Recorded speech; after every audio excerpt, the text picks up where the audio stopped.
Hello everybody, you're welcome back again to the Reggae Appreciation Society. Barrington Levy is one of the greatest and certainly among the most consistent dancehall performers in the history of the art form. Since the start of his outstanding career in the late 1970s, he's been hailed and credited with being the first pure singer in the dancehall scene, a genre that's always been and is still dominated by toasters. Since his emergence, dancehall has seen some outstanding voices bless our eardrums, from the likes of the amazing tenor saw down to the sweet cocotte, but none have ever been able to match his phenomenal voice. He earned the nickname the Mellow Canary due to his powerful piercing singing voice and vocal style. He's also one of the most unique with his trademark 1 in a million ad-libs. Want to hear dilly billy wo oh oh sing? You just know that you are listening to none other than the great Barrington Levy. After his debut album hit the streets of Jamaica in 1979, he became one of the most dominant and prolific dancehall artists, releasing 23 albums of exceptional quality over a 14-year period, until sudden circumstances forced him to take a 21-year break in putting out new music. We'll delve deeply into the reason for his studio album sabbatical, but first, let's take a look at the amazing story of Barrington Levy, dancehall's greatest singer. He was born in West Kingston in 1964, but by the time he turned 7, his mother had lost her job, and the family was forced to move back to their hometown in Clarendon, where he would grow up. It was there that he began to discover that he had an amazing gift. He had grown up idolizing Michael Jackson and Dennis Brown, and used to sing along passionately to their music every day after school. One particular day, he was trying to sing, but his brother and sister wouldn't stop teasing him, so he gave up and took a walk into the woods, where his voice could project and get good acoustics. At home, he was always forced to rein in his power, but that day, thinking he was all alone, he really let go and sang his heart out. Unknown to young Barrington, a lady from the village was walking by and became captivated by his voice. She stood from afar and watched for a while. Eventually, she walked up to him and told him that he was a blessed, amazing singer. She took young Barrington by the hand back home to his mother and told his mom that her son was gifted. Buoyed and uplifted by this experience, he decided that he wanted to be a singer. Life would go on normally for young Barrington in Clarendon, but he never gave up on his dreams of becoming a musician. So when he turned 14, it finally hit him that there was no way he would be able to move his dreams forward any further in the village, where there were no recording studios. So he ran away to Kingston and started squatting with family members. He linked up with his cousin Everton Dakers, who was also an aspiring singer, and they formed a duo called Heckle and Jekyll, but would later become known as the Mighty Multitudes. They got the chance to record for a producer named David Dobson and released a song called My Black Girl. But this partnership wouldn't last long, and after a dispute between both cousins over profit sharing, after Everton demanded a bigger share of the profits, Barrington decided to go solo and chose to go into dancehall and start singing live on the sound system circuits, getting on the microphone any chance he would get, making up lyrics on the spot and belting them out with his beautiful voice. One Saturday night, young Barrington was hanging out outside a dance being organized by an outfit called the Burning Spear Sound System. No connection to Winston Rodney though, but owned by a man called Bones, who used to organize the weekly dances on Payne Avenue in Kingston 11. Big name like producer and dancehall DJ Trinity and singer Leroy Smart. He used to like hanging out at the gigs.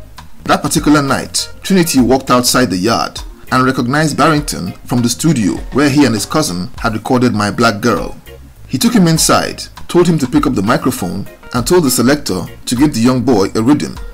Barrington began to sing one of his songs called Shine I Gar over a classic Studio One rhythm, and he almost caused a stampede on the streets. He totally mashed up the entire neighborhood of Payne Avenue, with people literally running out of their homes in pajamas just to know who was singing. Bones, the owner of the sound system, for some reason told Barrington to drop his microphone and leave the yard, but Trinity would stand up to Bones and told him that if he threw Barrington out, then he would leave and stop attending his weekly dances.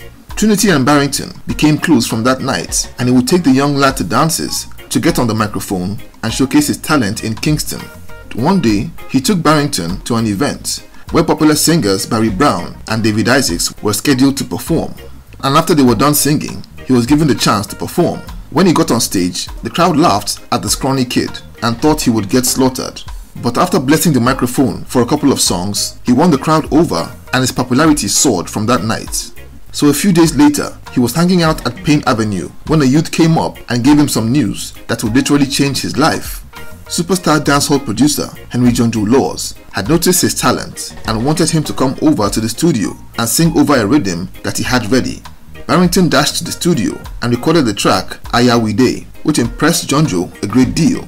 Later, he sent for Barrington again to come to the Hookim Brothers Channel 1 studios to sing on a rhythm which had been put together by the studio's legendary in-house band, the Roots Radics. The song was the phenomenal Collie Weed, which became a big hit in Jamaica, emerging as an immensely popular track on the dancehall scene and on steady rotation on the radio before the end of 1979. Jonjo Laws and Barrington recorded plenty of songs, many of which would make up 4 fantastic albums that would all be released in the same year, beginning with his debut, Shaolin Temple. He was suddenly a star and in high demand for collaborations with several artists.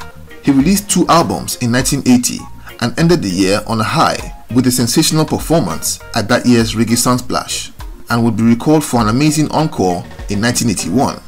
At barely 18, Barrington had become one of the hottest artists in Jamaica, and his fame was already fast spreading in the UK. Jonjo Laws had found the winning formula, which had set the dance halls and airwaves alight. His formula were the instrumentals of the Roots Radics band, with their heavy roots reggae sound. Although roots reggae was losing its grip on the Jamaican music scene, Jonjo had found a way to adapt the sound for the new generation, making it more danceable for the dance halls. As is common in the music business, Jonjo and Barrington began to have strong disagreements over money and eventually parted ways. After trying his hands on self-production, Barrington began to work with producer Jazz Crew, who had been a selector on U-Roy's sound system King Sturgav, and by 1982 he had all but conquered Jamaica with hit after hit after amazing hit. But by 1983, Barrington would take over Great Britain, where his song Under Me Sensi would go to the top of the UK reggae charts and stayed there for an incredible 12 weeks. It also made its way to the US, where it also became a big hit. Jazz Crew would also produce Levy's signature track, Here I Come, in 1984. Barrington had been living in the UK at the time and even won the award for Best Vocalist at the British Reggae Awards that year. He released consistently and scored many hits up until 1993, when he signed with US record label MCA. He released the self-titled album Barrington that same year, produced by Sly Dunbar and Robbie Shakespeare. It boasted of 12 massive songs, like a re-release of Under Me Sensi and one of my favorite Barrington Levy tracks, Murderer. Though a solid album, it was heavily influenced by MCA's desire to have it suit the US market, and eventually it all led to creative differences and clashes between the artists and his label, and would cause Barrington to halt work on new music for 21 years. The label had clear-cut plans on how they wanted him to look and sound, and he was having none of it. This battle for creative control made him opt out of a 7-album record deal, and he made a decision to take a short break. He would record a few songs under his own label Black Roses, and did some songs in between, like Living Dangerously alongside Bounty Killer, which rocketed up the Jamaican charts and lit up dance floors in clubs around the world in 1998. He only planned to take a few years off, but had become disillusioned with the music business, and the short break would last for 21 long years, until 2015, when he came out with the Acoustical Levy album, which contains some old tracks and plenty of new material. It was extremely well received and led to a world tour, as well as a Grammy nomination for Best Reggae Album in 2016. He's not released any new albums since then, but has been touring non-stop. He's since moved back to his mother's village in Carty Hills, Clarendon, the same place where he first discovered his wonderful talent. Right there, he's built an entertainment center as well as a reggae radio station called Roses FM 88.9. He's enjoying semi-retirement, giving back to the community and living his best life as one of the greatest dancehall vocalists of all time. So there you have it. Thank you for watching the video today. Please leave a like, subscribe, and until next time, Jah bless.